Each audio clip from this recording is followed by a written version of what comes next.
हाय everyone, इसमें Hussain, you are watching H T D X. Welcome back to the channel. कैसे हैं आप सब? ठीक ठाक हैं? उम्मीद करता हूँ अच्छे होंगे, खैर खैरियत से होंगे, एंजॉय कर रहे होंगे।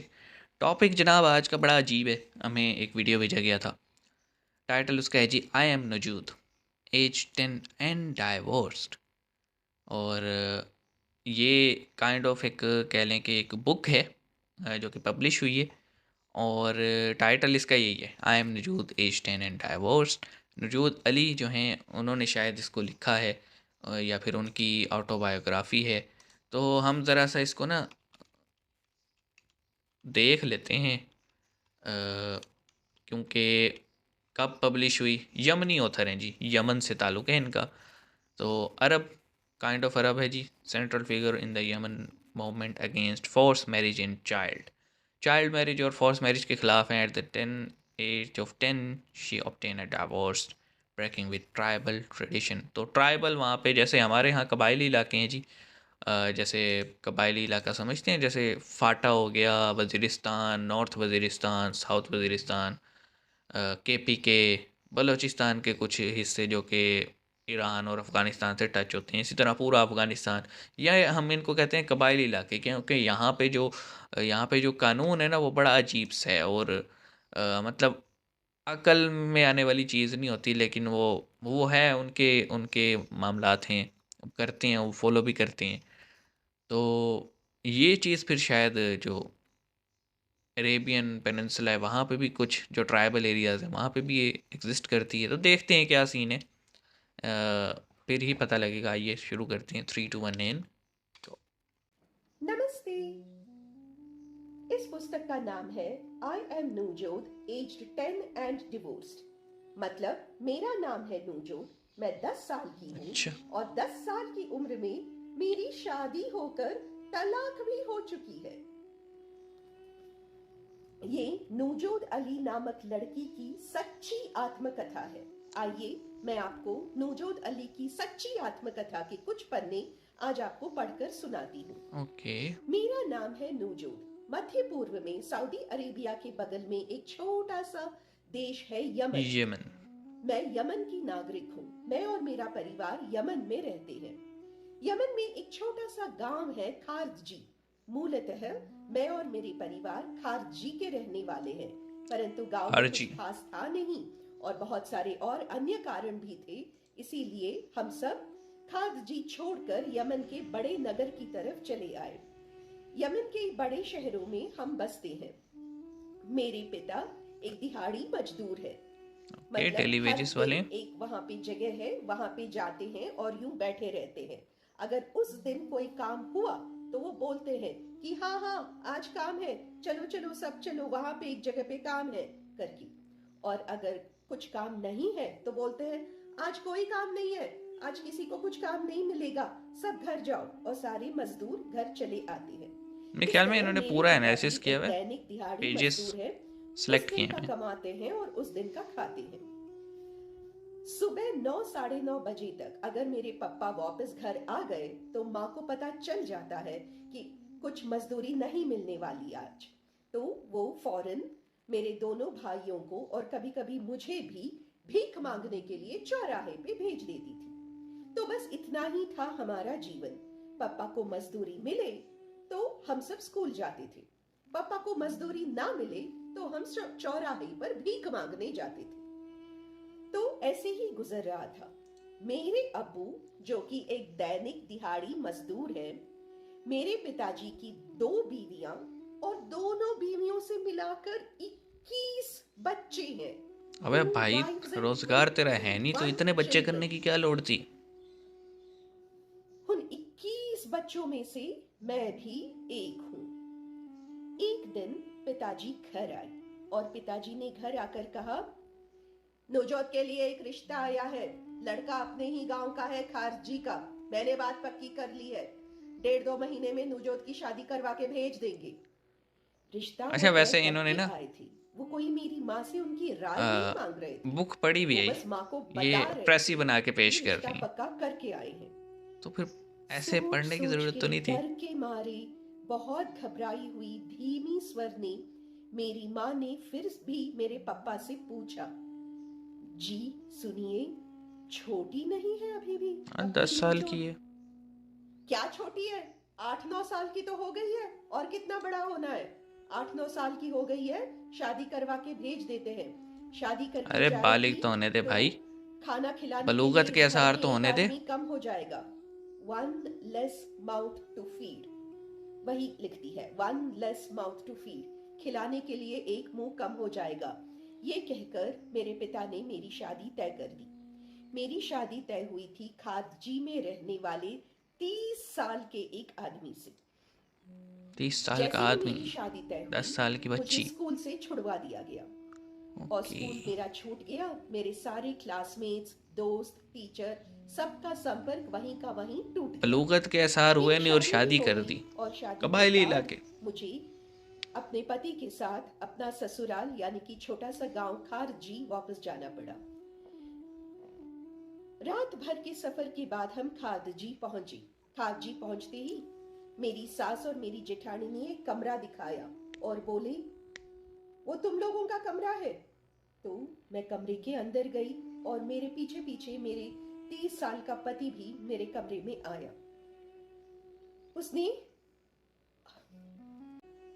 अगले दिन सुबह मैं उठी, पूरे बदन दर्द कर रहा था, पेट में इंटरकोर्स किया बहुत होगा जोर की दर्द हो गई फोर्सफुली थी। रात मैंने अपनी सास और अपनी एक जेठानी के नाबालिग लिए बच्ची से। बहुत चिल्लाया था, लेकिन मुझे बचाने कोई नहीं आया। अगले दिन सुबह दरवाजा खोलकर मेरी सास और मेरे जेठानी अंदर आए। उठो करके मुझे उठाया और ले गए। और ये हो गई मेरी रोज का जीवन। हर रात को मेरा पति आता था और मुझे बहुत दर्द सहन करना पड़ता था। और जितनी भी दर्द में मैं रहूं, अगले दिन सुबह उठकर मुझे झाड़ू करना पड़ता था, बर्तन मांजना पड़ता था और स्टोव साफ करना पड़ता था। हर रात को मैं रोती थी। मेरी हालत ऐसे हो गई थी कि सूरज अस्तम होते ही मेरे हाथ पैर मतलब कांपने लगते थे। एज ए ह्यूमन के डूबता बजाय हुआ जस्ट अ सूरज फ्लैश देखकर मेरे यूज कर रहे हाथ थे पैर उसको। कांपते और मैं अल्लाह से प्रार्थना करती कि रात न हो, रात न हो, मेरे पति घर न लौटे, रात न हो। हर रात को मैं जोर से रोती थी कि ये एक रात मुझे छोड़ दो, मुझसे सहन नहीं हो रही, मुझसे दर्द सहन नहीं होती, मुझे सोने दो, मुझे अलग कर दो, मुझे जाने दो करके रोज रात को मैं रोती थी। मेरे पति को ये रोना धोना बिल्कुल पसंद नहीं आया। क्या रोती रहती है बे? क्यों चिल्ला के रोती रहती है? शादी करके आया हूं तुझसे, निकाह करके लाया हूं ना, ये रोना धोना बंद निकाह कर। ही फांसी क्या उसने भाई, मुझे पीट वो रही है। बलूगत के आसार ही नहीं थे बच्ची में। दरवाजे के आपने बाहर कैसे शादी खड़ी कर मेरी ली? सास दरवाजे के बाहर से मेरे पति को कहती, ठीक से पीटो। मेरी सास बाहर से अपने बेटे को बोलती थी और वो मुझे हर जगह लाल लाल निशान पड़ गए थे। इसके बावजूद मुझे अगले दिन सुबह उठ के झाड़ू लगाना पड़ता था, बर्तन मांजना पड़ता था। मम्मा के घर भेज दो, मुझे 4 दिन के लिए मायका भेजो, मुझे 4 दिन के लिए मायका भेजो, बस 4 दिन मुझे माँ के पास जाने दो करके मैं सुबह शाम दिन रात जोर जोर से रोने लगी। एक दिन आखिरकार मेरे पति ने कहा, ठीक है, सहन नहीं हो रही है तू, कहां से शादी करके आ गया मैं, सहन नहीं कर सकता मैं अभी ये रोना धोना। ठीक है, 4 दिन के लिए माँ के घर लेके जाता हूँ, 4 दिन वहां पे रह और 5वें दिन वो वापस आओगी ना, 5वें दिन से जब वापस आओगी ढंग की बीवी बन के रह, समझ गई? इतना रो रही है, रो रही है, रो रही है, चलो 4 दिन के लिए लेके जाता हूँ, वापस आते ही रोना धोना बंद करके अच्छी बीवी बन के रहना चाहिए, समझ गई? कह के मेरा पति मुझे शहर लेके आया अपनी माँ के घर। माँ मुझे देखते ही सिकुड़ गई। मैं एकदम दुबली पतली हो गई थी, सारा चेहरा उतरा हुआ था और पूरे शरीर पर मार की निशानी थी, लाठी डंडे से खाई हुई मार की निशानी थी। माँ मुझे देख के बहुत रोई, बहुत रोई और मैंने भी बहुत कहा, माँ मुझे वापस मत भेजो, मैं भी भाइयों के साथ जाके चौराहे पे भीख मांग लूंगी, कुछ भी करूंगी, जो भी काम वहां कर रही थी वो सब यहीं भी कर लूंगी माँ, लेकिन मुझे वापस तो खारजी मत भेजो, वापस ससुराल मत भेजो, मैं यहीं रहूंगी, तुम जो बोलोगे करूंगी करके। पिताजी गुस्से हुए, क्या सिखाया है अपनी बेटी को? ये क्या बोल रही है? खानदान की इज्जत का क्या होगा? 4 दिन के लिए आई है, चार खाक दिन के बाद इज्जत है। उसको वापस जाना है। 5वें दिन वापस जाना है, अभी की अभी समझा दो। क्या सिखाया है तुमने अपनी बेटी को? करके पप्पा ने चिल्लाया। हालांकि माँ को मुझ पे बहुत तरस आ रहा था, लेकिन माँ मेरे लिए कुछ कर नहीं सकती थी। इस बीच और कोई चारा नहीं देखते हुए मैं अपनी छोटी अम्मी के पास गई। छोटी अम्मी मतलब दूसरी बीवी होगी। पिताजी की दूसरी पत्नी। मैं छोटी अम्मी के पास गई। उसका भी वही जीवन था, बच्चों को लेके चौराहे पे भीख मांगना, उस दिन का भीख मांगना, उस दिन का उस दिन थोड़ा बहुत खाना। उसका भी वही जीवन था। तो मैं छोटी अम्मी की झोपड़पट्टी में गई और मैंने कहा, छोटी अम्मी, कम से कम आप तो मुझे अपने साथ रख लो। मैं ससुराल वापस नहीं जाना चाहती। प्लीज मुझे ससुराल वापस मत भेजो। मैं आपके यहाँ रह लूंगी, नौकरानी बन के रह लूंगी, मुझे ससुराल वापस मत भेजो। ओके, तो ये बेसिकली एक बुक है जिसको ये नरेट करके सुना रही हैं, और बुक का जो टाइटल है वही अंदर की स्टोरी है कि एक ऑथर जो है उन्हीं की बायोग्राफी है। उन्होंने अपने हाथों लिखी है कि किस तरह से उनको जो है ना पॉवर्टी और घर के हालात को देखते हुए उनकी चाइल्ड मैरिज कर दी गई, और जिससे कि वो भाई साहब इतनी अकल नहीं रखते थे कि शादी तो आपने कर ली, वैसे तो वो निकाह फासिक था, मतलब बच्ची की मर्ज़ी शामिल नहीं थी, निकाह फासिक था। और दूसरा वो बालिग ही नहीं थी।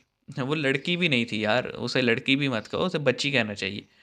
तो वो लड़की या औरत ही नहीं थी, वो बालिग ही नहीं थी। आपको पता है प्यूबर्टी के आसार जब आए ही नहीं, ठीक है, उन उसको मेंस्ट्रुएशन नहीं हुए, उसकी बॉडी में चेंजेस नहीं आए, तो कैसे शादी कर दी? और चलो हो भी गई, जैसे भी हुई, जिन हालात में भी हुई, आगे वाला जो उसको कंज्यूमेट करने की कोशिश कर रहा है उसका अकल काम नहीं करती कि ये वो क्या कर रहे हैं। और यही जहालत है। और इसके लिए ना कई बार रेफरेंस दिया जाता है कि जनाब हज़रत आयशा जो हैं उनकी 9 साल की उम्र में शादी हुई थी। अरे भाई 9 साल की उम्र में तो हुई थी, लेकिन जब तक वो बालिग नहीं हुई थी ना, तो तब तक आप कह लें कि इंटरकोर्स नहीं हुआ था। मैं कैसे समझाऊँ, बड़ा सेंसिटिव टॉपिक है। इंटरकोर्स नहीं हुआ था उनकी। उनकी अपनी कुछ अहादीस हैं जिसमें वो डिटेल में जो है ना बाकी साहबियात को बता रही हैं कि शादी कब हुई और कॉन्सुमेट कब हुई, मतलब पूरा गैप है कोई उसमें 6-7 साल का। लेकिन वही बात है कि हमारे यहाँ इतनी सारी अहादीस हैं जो कि मिक्सअप हुई हुई हैं, और एक फ़िरका उसी वाक़ये पे एक हदीस सुना रहा होता है, दूसरा फ़िरका उसी वाक़ये पे कोई और हदीस सुना रहा होता है, और वो लोग जो जैसे एक्स मुस्लिम है या फिर जो अपोज़ करते हैं इस्लाम को, वो उसी वाक़ये की एक और हदीस सामने ला रही होती हैं, और तीनों आपस में मैच नहीं हो रही होती। तो इसी वजह से एक एक पूरा कंसेंसस है, ख़ास तौर पे जो अहले सुन्नत फ़िरका है ना उसमें, कि इन मामलात को छोड़ दिया जाए एज़ इट इज़, क्योंकि हमें पता ही नहीं है एक्चुअली हुआ क्या है, ठीक है? हमारी बात कोई मानता नहीं है, हम दूसरे की नहीं मानती, तो इट्स बेटर ना कि इस पे खामोशी इख्तियार कर ली जाए और जो बेसिक चीज़ें हैं उन्हें फ़ॉलो कर लिया जाए। अब आपको पता ही है जितने भी इस्लामिक ममालिक हैं, उनमें जो उलमाए कराम हैं उनसे मिलकर बाकायदा एक बोर्ड बनाकर मेंशन कर दिया गया कि बिफोर 18 ईयर्स लड़का हो या लड़की हो आप उसकी शादी नहीं कर सकते। ठीक है, 18 साल एक बलूगत की ना उम्र मुतय्यन कर दी गई है, मुतय्यन मतलब फिक्स कर दी गई है। क्योंकि आपको पता है आजकल जिस तरह से हार्मोनल चेंजेस आ रही हैं, 12-13 साल की बच्ची आपको 16-17 की नज़र आ रही होती है, 16-17 की बच्ची आपको जो है ना 23-24 की नज़र आ रही होती है। आपको पता है जंक फूड और एंड एवरीथिंग एल्स। तो इस चीज़ का कुछ लोग फ़ायदा उठाते थे और कहते थे जी बच्ची तो बालिग है, चाहे वो बच्ची 10 साल की हो, 11 साल की हो, मतलब फिगर देख के उसका कि जी बालिग है, और कर देते थे शादी, जो कि बिल्कुल इलीगल था। तो इसको फिक्स किया गया और इसका रख दिया गया कि भाई जब तक जो है ना अब 18 साल की नहीं हो जाएगी तब तक शादी नहीं करनी, चाहे बलूगत के आसार नज़र आए या ना आए। अब यहाँ इन्होंने जो सुनाया है, कबायली इलाकों में ऐसा ही होता है, ठीक है। पाकिस्तान में बहुत बड़ा मसला है कबायली इलाकों में। एक तो आप जो आम कॉन्स्टिट्यूशन है वो अप्लाई नहीं कर सकते, आपको इतनी अपोजिशन फेस करनी पड़ेगी, आपको इवन के मार तक दिया जाएगा अगर आप आवाज़ उठाएंगे। और ये मैडम जो थी ये नरेट कर रही थी, मतलब बुक तो इन्होंने पढ़ी हुई है, सिर्फ बुक को देख कर ना जो इन्होंने प्रेस ही बनाई हुई थी वही पढ़ रही थी।